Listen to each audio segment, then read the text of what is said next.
Perkenalkan, nama saya Sapna Indah Berginting. Saya dari Prodi Sistem Komputer. Nah, di sini saya akan mempresentasikan dari jurnal yang saya ambil, yaitu tentang studi awal implementasi Internet of Things pada bidang pendidikan.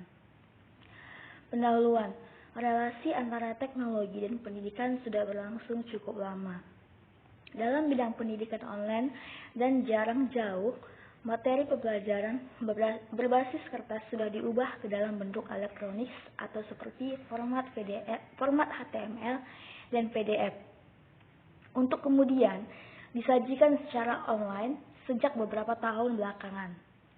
Oleh sebab itu, riset dan pengembangan terus dilakukan untuk meningkatkan manfaat dan kontribusi penggunaan teknologi dalam pembelajaran, baik dalam hal komunikasi, pedagogis, interaksi, sampai dengan manajemen penyelenggaraan pendidikan. Pendeknya usia pengetahuan atau knowledge lifetime, luasnya area geografis, besarnya jumlah peserta belajar, semakin kompleksnya kurikulum, serta mobilitas manusia yang menjadi peserta didik, sudah barang tentu menjadi tantangan yang sulit diatasi hanya dengan menggunakan metode dan teknik konvensional. Sementara itu, implementasi proses pendidikan berbantuan teknologi yang selama ini sudah berjalan, seperti penggunaan e-learning atau online, juga bukan tidak memiliki keterbatasan. Meskipun demikian, penelitian juga menunjukkan keterbatasan dan kekurangan e-learning yang terjadi dalam proses pembelajaran. Mulai dari keharusan skill teknologi dalam memproduksi dan mengakses materi pembelajaran, kebingungan dan frustasi dalam penggunaan teknologi, biaya teknologi yang masih tinggi, serta beberapa kelemahan yang dirasakan dalam pembelajaran model asynchronous e-learning. Dengan metode asynchronous e-learning mempersyaratkan adanya disiplin yang cukup di sisi pengguna, baik pengajar maupun peserta belajar. Rumusan masalah. Nah, rumusan masalah berdasarkan latar belakang pada pengantar tulisan di atas. Permasalahan utama yang akan dijawab dalam tulisan ini adalah: apa saja potensi Internet of Things yang dapat diaplikasikan untuk mendukung proses pembelajaran dan pendidikan yang lebih efektif dan efisien? 2. Bagaimana metode pemanfaatan Internet of Things dalam sebuah sistem pembelajaran dan pendidikan? Tujuan dan manfaat. Adapun tujuan dan manfaat, pembahasan dalam tulisan ini dimaksudkan untuk mengidentifikasi potensi-potensi yang dimiliki oleh teknologi Internet of Things, khususnya yang berkaitan dengan pemanfaatan teknologi dalam pendidikan. Penerapan dan pemanfaatan teknologi tersebut dalam sebuah proses pembelajaran di dunia pendidikan. Hasil pembahasan ini diharapkan dapat memberikan inspirasi bagi pengkaji dan pelaku dunia pendidikan maupun prakarya dalam bidang teknologi dalam mendesain dan mengembangkan sebuah teknologi pendidikan baru yang lebih efektif dan efisien dari apa yang sudah ada selama ini. Konsep dan gagasan Internet of Things. Internet of Things adalah sebuah revolusi teknologi yang mempresentasikan masa depan komputer dan komunikasi, di mana pengembangannya bergantung kepada dinamika inovasi teknologi dalam berbagai bidang, mulai dari sensor nirkabel hingga teknologi nano. Teknologi ini dirancang untuk menghubungkan berbagai jenis objek dan perangkat setiap harinya ke dalam sebuah jaringan dan database besar. Teknologi ini akan menghasilkan berbagai perangkat dan peralatan cerdas, mulai dari pakaian, kendaraan, rumah, kantor, sampai dengan jalan dan fasilitas umum lainnya. Implementasi IoT dalam pembelajaran dan pendidikan.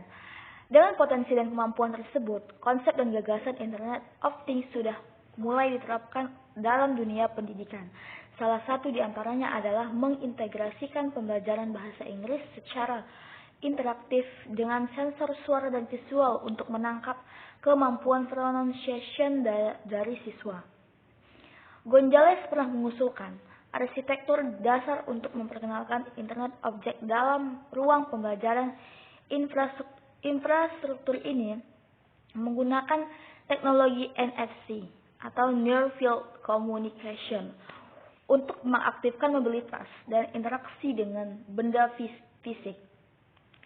Gomeza dan kawan-kawan mengusulkan sebuah sistem pembelajaran yang memungkinkan siswa dapat berinteraksi dengan satu set objek fisik yang ada di sekitarnya.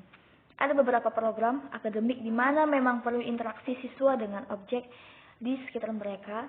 Sebagai contoh, studi kesehatan di mana siswa dapat belajar tentang beberapa perangkat yang digunakan dalam klinis praktek. Studi teknik mesin di mana perlu memahami isi dan dari sebuah mesin pembakaran serta bidang pembelajaran lainnya. Secara umum, sistem yang diusulkan oleh Gomeza dan kawan-kawan bertujuan untuk meningkatkan hasil belajar siswa dengan memperbaiki interaksi mereka dengan benda-benda fisik yang mengelilingi mereka dalam ruang belajar, serta interaksi antara siswa dalam mengeksekusi aplikasi. Tujuan utama dari penelitian ini adalah untuk mengetahui bagaimana pengaruh penggunaan internet objek terhadap hasil pembelajaran dari mahasiswa peserta kuliah, pengantar sistem dan teknik. Peneliti merancang 2 tes yang berbeda yang meliputi beberapa pertanyaan tentang tujuan kognitif. Kesimpulan.